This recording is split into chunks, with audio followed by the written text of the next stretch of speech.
New shape Swift. New shape Swift 2020 গাড়ি।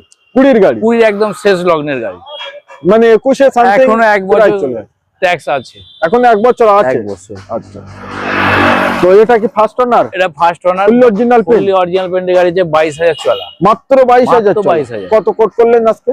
Fully original paint, একদম কোনো জায়গায় একটু পুলিশ থাকতে পারে না। এটা করলাম, এখন রঙের ফোঁটা অবধি পড়েনি না, এখনো রঙের ফোঁটা পড়ে না। এটা আপনার জন্য করে দেবো, আপনার ভিউয়ারদের জন্য করে দেবো দাদা 4,65,000 টাকা। 4,65,000, 4,65,000, 4,40,000 করে দিলাম। আমার একটু বেশি কমাতে ভালো লাগে। অবশ্যই আপনি তো আপনার ভিউয়ারদের জন্য চেষ্টা করুন যতটা কম করা যায়। প্রচুর পরিশ্রম করে আপনি ভিডিও করছেন আপনার কাস্টমার জন্য, আমিও ভিডিও করছি আমার কাস্টমারের জন্য, একদম যাতে আপনাদের যাতে সন্তুষ্ট হবে, সন্তুষ্ট হয়। কাস্টমারদের স্বপ্ন পূরণ করতে হবে। কোন ফুলে কোন ঠাকুর